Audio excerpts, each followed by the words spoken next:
Olá! No Justiça Legal de hoje você vai conferir uma reportagem sobre a campanha de entrega voluntária para a adoção no município catarinense de Itajaí.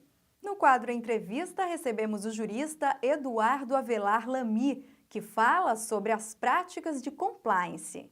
Acompanhe ainda no quadro Isso é Legal, uma matéria sobre os espaços revitalizados de Florianópolis. E a partir de agora você vai conferir como foi a 9ª Semana do Meio Ambiente do Tribunal de Justiça de Santa Catarina. Conscientizar. Esse foi o objetivo da 9ª Semana do Meio Ambiente, que aconteceu no Tribunal de Justiça de Santa Catarina com diversas ações. A 9ª Semana do Meio Ambiente decidiu falar sobre os impactos ambientais e sociais do consumo de moda e também em relação ao consumo de plástico. Nós estamos com uma exposição visual no hall de entrada do TJ sobre o consumo de moda e os recursos naturais que são utilizados, como o algodão, a água, qual a quantidade de água envolvida na produção das nossas vestimentas e também em relação aos impactos sociais da indústria da moda, que envolve muitas vezes a questão do trabalho escravo. Assim que as pessoas chegavam ao hall de entrada do tribunal, já se percebia a exposição quanto custa a sua roupa. E, pelo visto, esse questionamento ficou na cabeça do pessoal. O que tem por trás das nossas roupas, né? De onde ela vem, se tem trabalho escravo, se tem alguém se prejudicando, se beneficiando para se fazer nossa roupa, né? E aqui a gente consegue ver também que as roupas podem ser feitas através de muitos materiais recicláveis, materiais orgânicos. Eu acho que é para isso que serve essa exposição, né? Para a gente estar mais ciente assim, do que está acontecendo atrás das nossas roupas. É incrível que a Secretaria da Gestão Ambiental tenha feito essa exposição tão importante e relevante, porque todos os dias a gente é uma dos consumos que a gente mais pratica, né? E é uma das indústrias que mais poluem o meio ambiente e é muito importante que a gente reflita e comece a consumir de forma consciente e saiba de onde que está vindo essa roupa, como que é feito o processo de trabalho, como que é feito o processo industrial e que cada vez mais a gente tenha preocupação não só com a alimentação, mas com todos os produtos que estamos consumindo. Os impactos socioambientais não estão estampados nas nossas roupas, mas cada peça utiliza recursos naturais, artificiais e até humanos, muitas vezes sem critérios de sustentabilidade. E foi sobre essa falta de critérios que motivou a palestra Consumo, Moda e Recursos Naturais, ministrada pela Luísa Bresolim, mestre em Direito Ambiental. A moda, ela tem um impacto em razão da nossa sociedade ser uma sociedade de consumo. Nós consumimos exageradamente. E precisamos parar para pensar de onde vem toda essa roupa que a gente compra.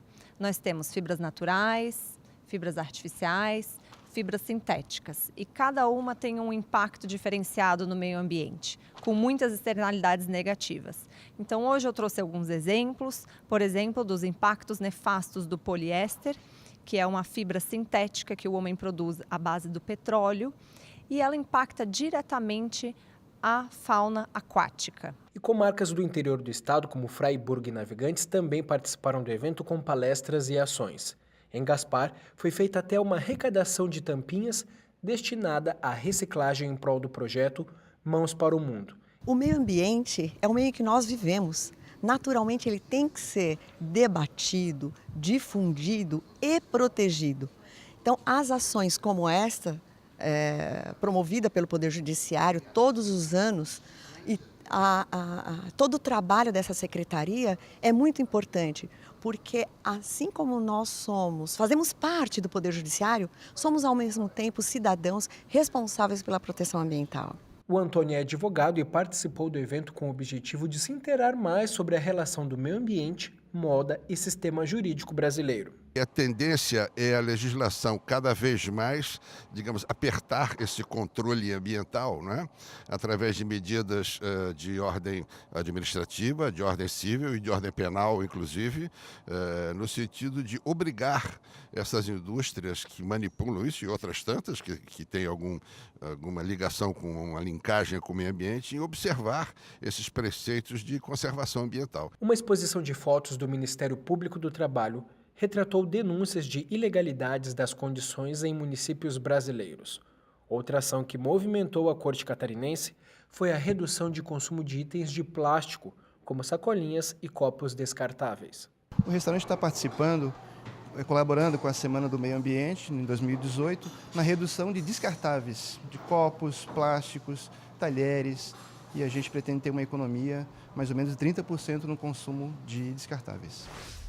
Com o objetivo de reduzir as adoções ilegais na região, a comarca de Itajaí, com o apoio de parceiros, lançou uma campanha para a conscientização da entrega voluntária de bebês para adoção. O movimento, mesmo que recente, já vem apresentando bons resultados. Acompanhe mais detalhes dessa iniciativa na reportagem de Marcelo Fernandes Corrêa e Leo Russo.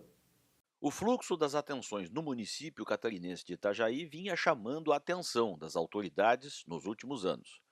De acordo com os levantamentos realizados pelos servidores da comarca e pelo juiz Fernando Carboni, alguns casais estavam adotando crianças em desacordo com os processos legais. Então, pensamos, algo está errado aqui, tem muita adoção ilegal, ninguém quer entregar e a gente precisa esclarecer essas mães qual o caminho correto. Aí, com a ajuda do grupo de estudos de apoio à adoção, que pretendia fazer uma campanha da entrega legal, a gente juntou a minha vontade de resolver esse problema com a vontade deles e juntamos isso para fazer uma campanha. De uma reunião entre a comarca de Itajaí, entidades municipais e a comunidade interessada, surgiu a campanha da adoção legal e uma portaria foi editada, dando suporte às articulações e observações do Grupo de Estudo e Apoio à Adoção Laços Encontrados, que já vinha observando situações irregulares. Muitas pessoas que vinham até nós agiam por falta de conhecimento, não só por uma motivação financeira, mas sim também por falta de conhecimento. Então, o que nos fez nos engajar nessa campanha foi justamente trazer informação para a população de modo geral, para que a população também possa fiscalizar esses casos. A associação se reúne toda primeira quarta-feira do mês com os postulantes à adoção de crianças, com familiares, com simpatizantes e as mães que queiram entregar seus filhos à adoção. Esses pretendentes à adoção, eles eram perguntados: olha, eu sei que vocês querem ter filhos, né? Eu sei de uma moça que está grávida e que quer entregar o seu filho. Então, por que esta moça que queria entregar seu filho, por que não chegava até a gente? Então, esse caminho é que estava desencontrado. A gente percebe que a adoção ilegal é perigoso porque é crime. A gente não tem segurança em relação a essa criança. Qualquer pessoa familiar biológico depois pode vir e requerer ela. A gente até conhece casais que depois perderam essas crianças, que fizeram de forma irregular.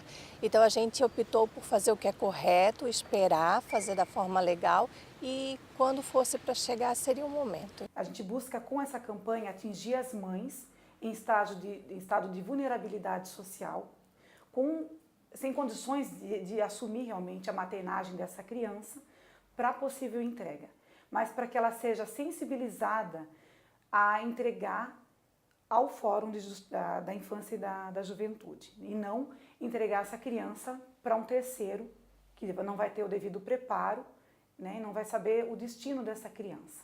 A campanha que se desenvolve na região já mostra sinais práticos e positivos. Nós já podemos sentir alguns resultados, dentre os quais a articulação do Poder Judiciário com toda a rede de atendimento, né? Conselho Tutelar, Secretaria de Educação, Secretaria da Saúde, diversos órgãos envolvidos, hospitais, enfim, de forma a evitar que adoções irregulares aconteçam, né?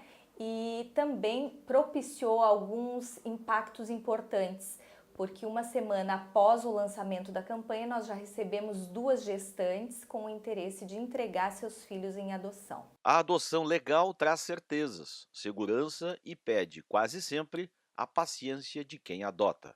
Mas para a Juliana, que passou por esse processo, isso também faz parte deste ato de amor. A gente procura o judiciário, se inscreve, né, para o curso de habilitação, depois aguarda a visita da assistente social, entrevista com o psicólogo, para efetivamente entrar no cadastro nacional. A gente sabe que leva um tempo de espera, mas a gente compreende que é algo pedagógico essa espera. Quando perguntam se há diferença de amor por biológico e adoção, eu posso explicar que não, que o amor é igual e é imenso e é uma experiência maravilhosa. O que eu posso aconselhar quer fazer uma adoção correta, evitar qualquer risco, qualquer problema, tanto para as mães biológicas. Procure o fórum, procure a assistência social e faça a entrega correta, legal. E famílias que queiram adotar também sigam o caminho correto. Façam o cadastro de adoção, façam o curso de adoção, entrem no cadastro e aguardem a sua vez, sem querer furar fila, passar na frente dos outros.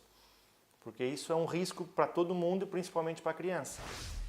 A recuperação de espaços públicos já é uma tendência em várias capitais do mundo. Em Florianópolis, lugares que foram degradados em consequência da urbanização ou que eram pouco aproveitados pela população ganharam atenção e foram revitalizados. Veja mais sobre alguns desses espaços que passaram por esse processo agora no quadro Isso é Legal.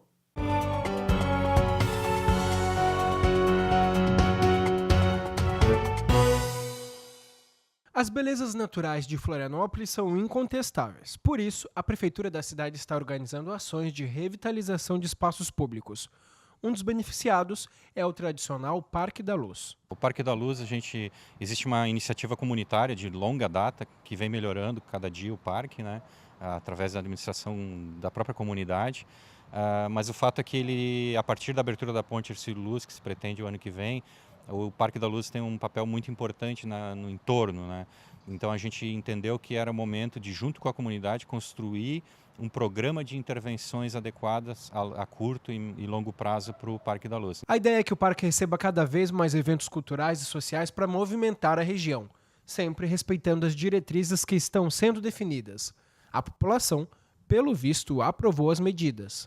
Eu acho o espaço público maravilhoso, vem muitas famílias aqui.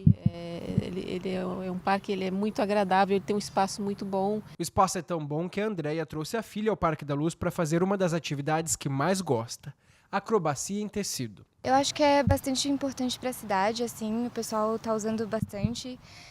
Aqui é uma vizinhança residencial, então bastante gente usa, tem bastante criança, bastante coisa. E assim, eu acho que é bastante importante para Floripa, porque aqui o pessoal acha que tem bastante praia, então não precisa de praça pública ou de espaço público, mas é bastante importante, assim, porque a gente tem bem pouco espaço público aqui na cidade. Olha que eu concordo contigo, Isadora, mas agora chega de papo e bom treino.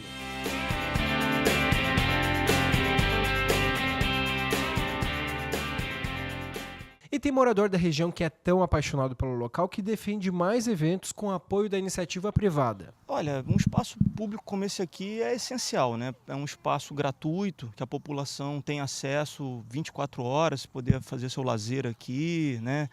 Equipamentos para a saúde, como ginástica e tal, é muito importante. Mas eu acho que o gasto que o poder público ele precisa demandar para poder manter um espaço como esse aqui pode ser um gasto que poderia ser dividido com a iniciativa privada através de parcerias, talvez, né, algum tipo de desconto aí dos impostos e tal, para que possa evoluir ainda mais. E pelo visto, a sua sugestão está no radar da gestão municipal. Ainda esse ano a gente está lançando oficialmente a chamada Rede de Espaços Públicos. Tá? Na Rede de Espaços Públicos é onde a gente vai fazer todo o mecanismo de gestão, projeto e inclusive avaliação, né, dos desempenhos ou resultados que se obteve através de uma determinada intervenção. Uma revitalização que tem ganhado o coração dos moradores de Florianópolis são essas quadras poliesportivas onde a população pode praticar atividade física e fazer piquenique gratuitamente. Eu acho muito bom para interagir com os amigos, principalmente num dia de sábado bonito como esse. E estou gostando bastante. Eu não conheci hoje e já gostei muito, pretendo voltar outras vezes. Vai jogar vôlei direto aqui então? Com certeza.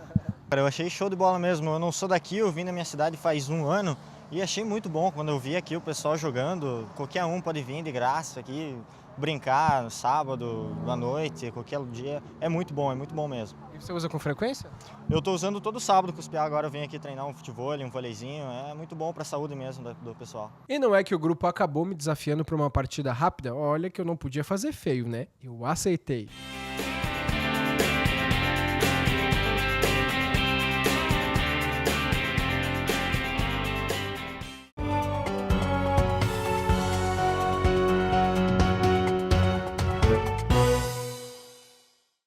seguir no próximo bloco, no quadro Entrevista, o nosso convidado é o jurista Eduardo Avelar Lamy, que fala sobre as práticas de compliance. É logo depois do intervalo, a gente volta já já.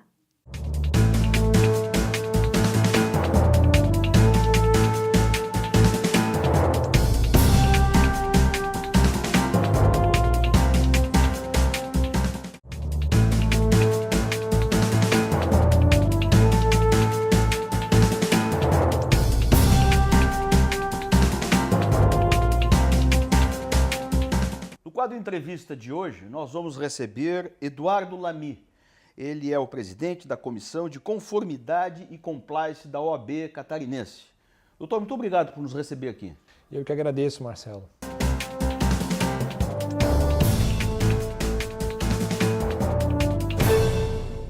Bom, vamos começar pelo conceito. O que é o compliance?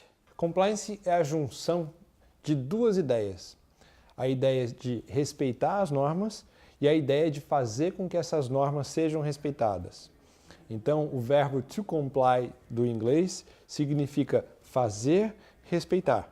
Não é só a nossa lógica jurídica de dever ser, mas é também uma lógica de ser, é uma lógica de intervenção. Então, como é que eu faço para que efetivamente as normas sejam respeitadas? O compliance é o conjunto de técnicas mais eficientes que já se encontrou até hoje para fazer com que as normas sejam respeitadas. Bom, ele é um disciplinador de coisas.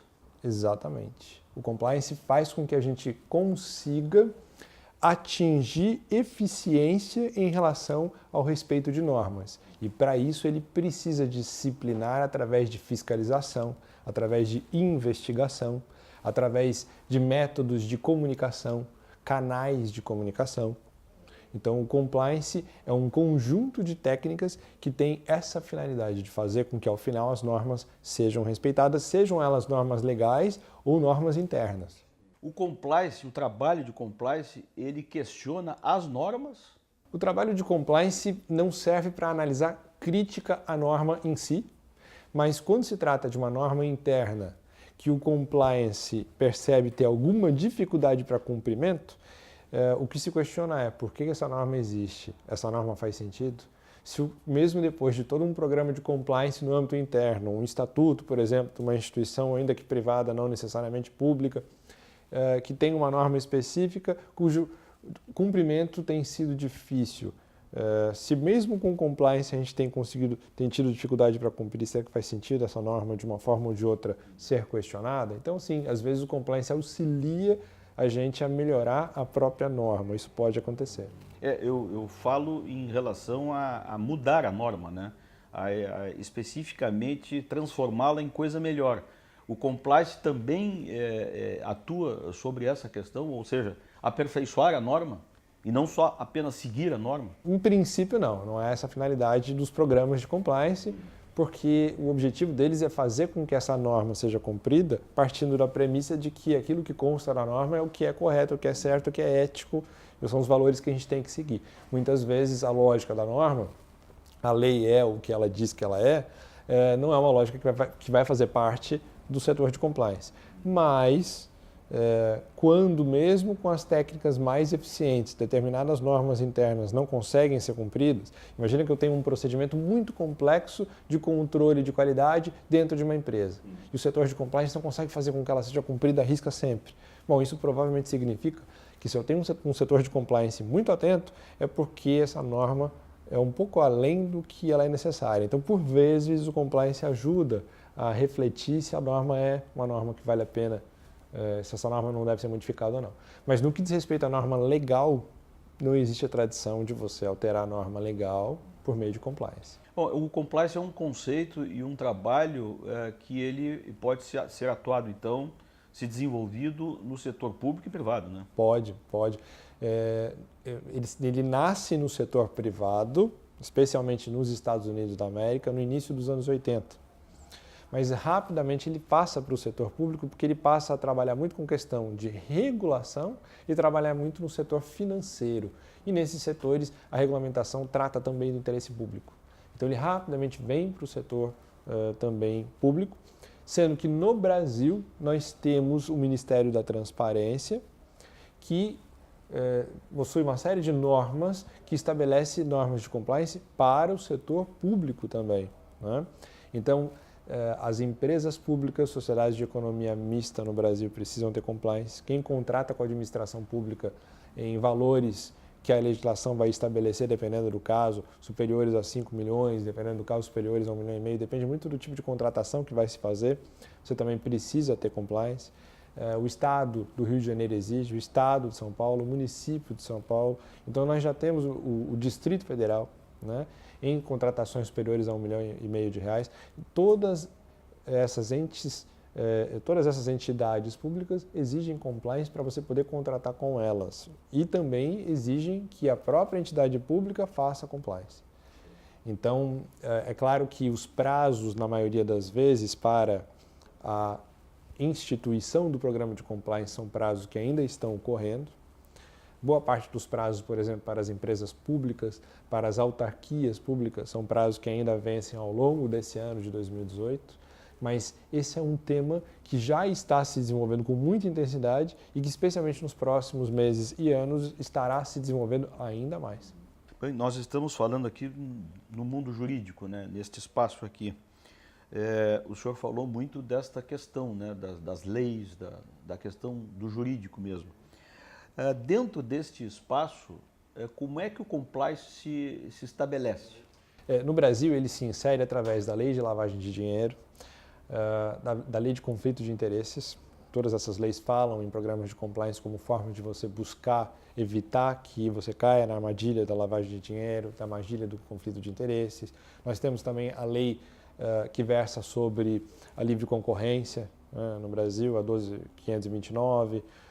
Nós temos a lei anticorrupção, né, a 13.846, e todas essas leis versam sobre compliance. Todas elas possuem artigos que estabelecem o compliance como uma forma de você atacar todos esses atos ilícitos.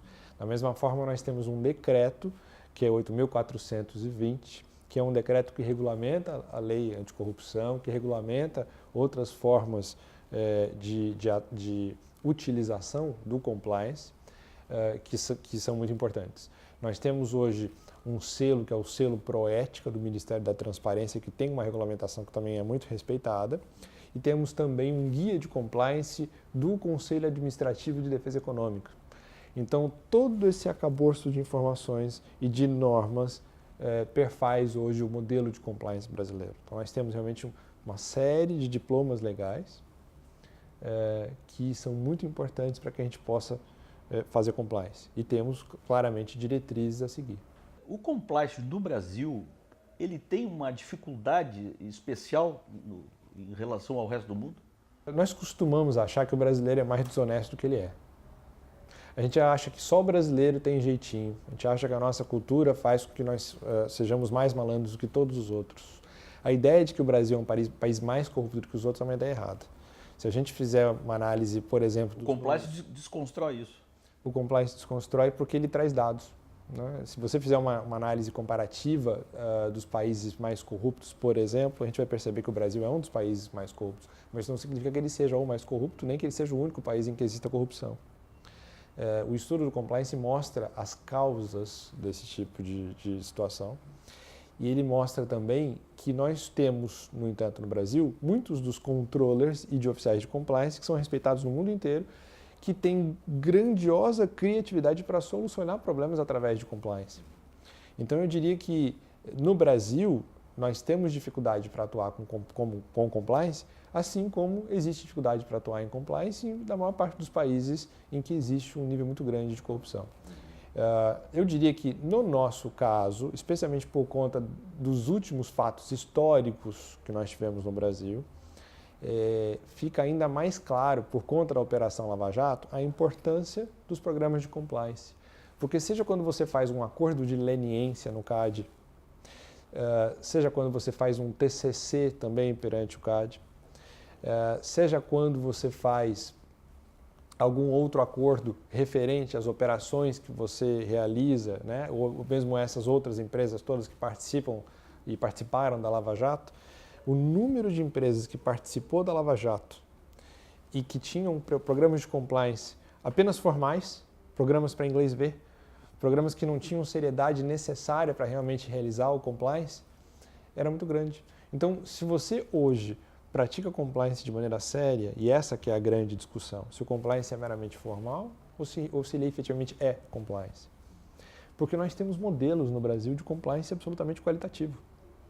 O que precisamos é dar vazão a esses modelos e mostrar a diferença entre os modelos que funcionam no país, e eu poderia citar alguns desses modelos até, e modelos que definitivamente não são compliance. Eles são compliance para dizer que você tem compliance, na verdade eles são pretexto para fazer coisa errada. Isso existe em todo o país também.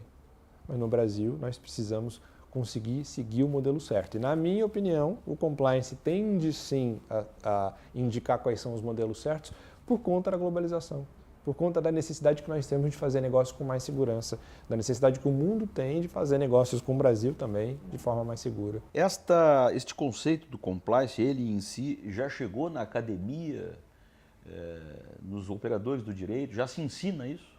Sim, sim. Por exemplo, eu leciono compliance, uma disciplina de processos e conformidade no curso de pós-graduação em Direito da Universidade Federal de Santa Catarina, no mestrado, sendo que outros professores, por exemplo, no INSPER, em São Paulo, também possuem disciplinas específicas em cursos de graduação e pós-graduação ligadas à integridade e ligadas à compliance.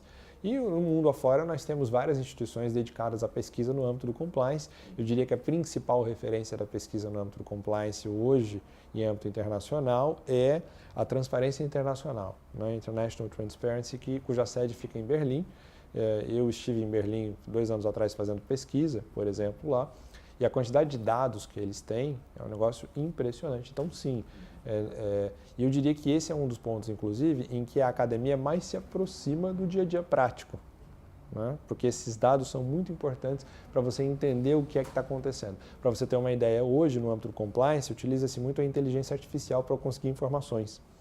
Então, é muito comum você inserir problemas, inserir mentalidades, não apenas de desvios, mas criminosas mesmo, junto aos computadores e aos softwares de inteligência artificial, para antecipar, numa determinada situação, que tipo de coisa errada uma pessoa que tivesse uma intenção de má fé poderia fazer, que tipo de atitude ele poderia fazer, como é que ele poderia se aproveitar numa determinada oportunidade para levar alguma vantagem, né? Porque no fundo é essa criatividade que a gente tenta simular, que você tenta imaginar, que você tenta prever. O compliance é um conceito, uma atividade que nasceu lá nos anos 80, né? O senhor diria que cada vez mais o compliance hoje ele seria um elemento indispensável na gestão das coisas? Sim, porque a ideia de compliance, principalmente, é a ideia de tecnologia para a confecção de cultura. Então, na prática, fazer compliance é ensinar. Na prática, ser alguém que trabalha com compliance é ensinar. E ensinar valores. Ensinar valores a partir daquilo que você precisa fazer para respeitar as normas. Ensinar valores. E o que mais nós precisamos fazer é valorizar. Se a gente não consegue, por vezes, valorizar a educação como nós deveríamos, que consigamos valorizar a busca por respeito às normas. Que a gente consiga fazer com que as normas de controle tragam de uma forma ou de outra a cultura. Então, sim, né, o compliance não é algo que a gente possa entender como modismo. Compliance é algo que é uma tecnologia que veio para ficar, porque ela está ligada com a necessidade, sob pena de sobrevivência mesmo, uma questão de busca por sobrevivência, da nossa sociedade, das nossas instituições. E é por isso que esse desenvolvimento cultural vai acontecer. Isso é um grande embate, indiscutivelmente, mas ele já está ocorrendo, esse embate já existe. Muito obrigado pela entrevista, viu? Eu que agradeço, Marcelo. Foi o nosso Justiça Legal desta semana. Nós voltamos numa próxima. Até lá.